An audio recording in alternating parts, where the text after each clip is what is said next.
Assalamualaikum warahmatullahi wabarakatuh. Perkenalkan, nama saya Suci Rahmadini dari kelas 3D Akuntansi Syariah.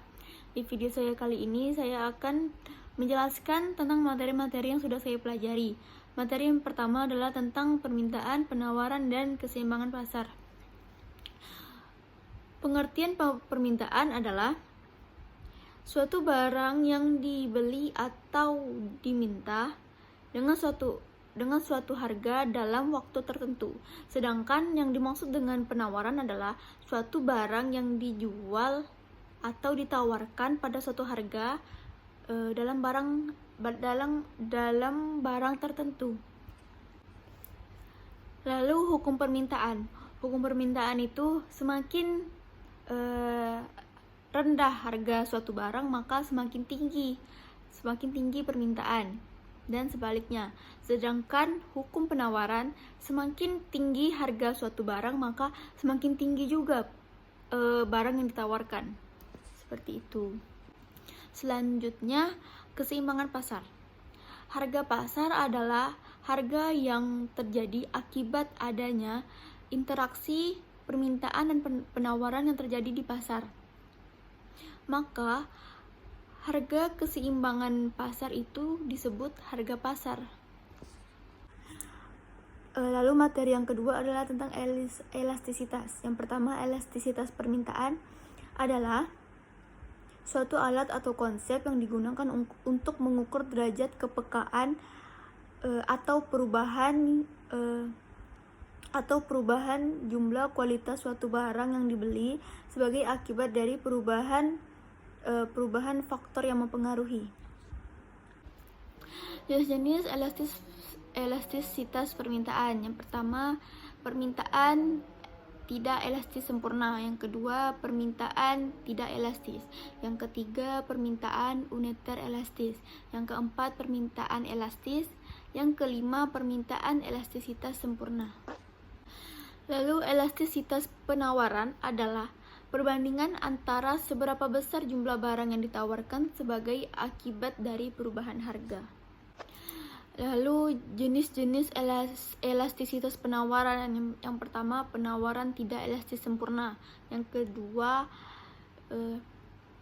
penawaran tidak elastis. Yang ketiga, penawaran uniter elastis. Yang keempat, penawaran elastis. Yang kelima, penawaran elastisitas sempurna.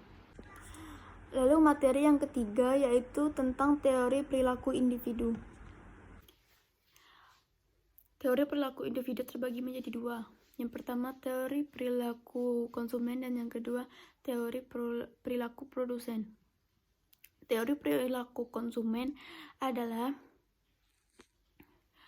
pemilihan seorang individu atau kelompok untuk menentukan cara mengalokasikan sumber ekonomi sebagai alat untuk memuaskan kebutuhan manusia, baik keuntungan dari seorang produsen maupun kepuasan konsumen.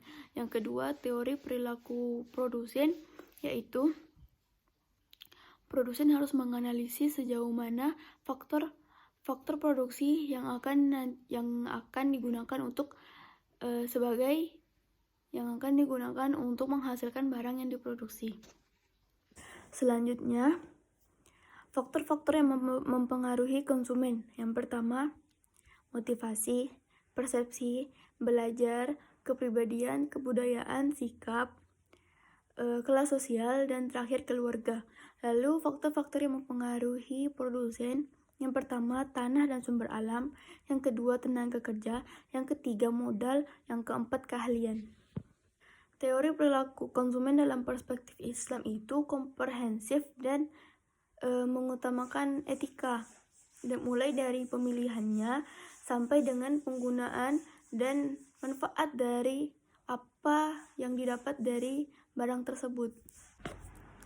Materi yang keempat yaitu tentang teori produksi.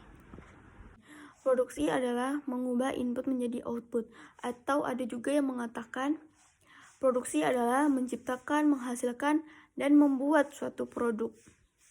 Tujuan dari kegiatan produksi yang pertama, memenuhi kebutuhan manusia. Yang kedua, mencari keuntungan atau laba. Yang ketiga, menjaga kelangsungan hidup perusahaan. Yang keempat, meningkatkan mutu dan jumlah produksi. Dalam pandangan Islam, produksi adalah upaya untuk meningkatkan tidak hanya kondisi materialnya saja, tetapi juga moralnya, dan sebagai upaya untuk mencapai di akhirat kelak. Lanjut ke materi yang kelima, yaitu tentang pasar persaingan sempurna. Pasar persaingan sempurna adalah sistem pasar yang dimana para penjual dan pembelinya hadir dalam jumlah yang banyak dan harganya tidak dapat dipengaruhi oleh apapun. Contohnya perusahaan beras. Lalu ciri-ciri pasar persaingan sempurna: yang pertama, banyak penjual dan pembeli. Yang kedua, barang tidak bisa dibedakan. Yang ketiga, barang bebas keluar masuk. Yang keempat, bebas mengambil keputusan. Dan yang kelima, pihak dapat mengetahui keadaan pasar. Keuntungan dari pasar persaingan sempurna yaitu efisien dan bebas memilih. Lalu kerugian dari pasar persaingan sempurna: yang pertama, terbatas pilihan konsumen. Yang kedua, biaya produksi lebih tinggi. Yang ketiga, distribusi pendapatan tidak merata. Lalu materi yang keenam itu tentang pasar monopolistik. Pasar monopolistik itu adalah gabungan antara pasar persaingan sempurna dan pasar monopoli, atau dapat didefinisikan sebagai pasar yang dimana produsennya itu menghasilkan barang yang berbeda corak. Lalu ciri-ciri dari pasar monopolistik yaitu banyak penjual dan pembeli. Lalu masuk ke dalam pasar itu relatif mudah, dan pasar tersebut tidak mudah mempengaruhi harga. Lalu persaingan penjual dan pembeli itu sangat aktif. Keuntungan dari pasar monopolistik yaitu pasar ini memberikan keuntungan bagi konsumen untuk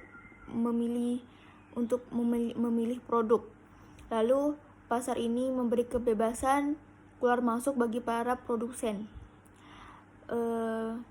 Pasar ini juga memberikan barang-barang yang berbeda sehingga para konsumen bisa lebih selektif dalam memilih barang. Pasar ini relatif mudah dijumpai oleh konsumen di mana-mana. Kekurangan dari pasar monopolistik yaitu persaingannya cukup tinggi. Lalu biaya untuk masuk ke pasar ini cukup besar. Lalu pasar ini menuntut para produsen untuk selalu berinovasi. Materi yang terakhir yaitu tentang pasar oligopoli. Pasar oligopoli yaitu pasar yang terdiri dari beberapa produsen saja. Ada pula yang terdiri dari dua perusahaan saja yang dinamakan duopoli. Dalam pasar oligopoli ini tidak dapat keseragaman sifat-sifat berbagai industri. Contoh dari pasar oligopoli yaitu perusahaan industri semen, perusahaan industri motor, perusahaan rokok, perusahaan telekomunikasi, dan perusahaan penerbangan. Ciri-ciri dari pasar oligopoli: yang pertama, dijalankan oleh dua produsen atau lebih. Yang kedua, produk yang dijual itu homogeni dan saling menggantikan. Yang ketiga, produsen pertama menjadi acuan produsen lainnya. Yang keempat, itu produsen baru kesulitan masuk ke pasar. Yang kelima, membutuhkan strategi yang matang dalam pemasaran. Baiklah, hanya ini yang dapat saya sampaikan. Kurang lebihnya saya mohon maaf. Wassalamualaikum warahmatullahi wabarakatuh.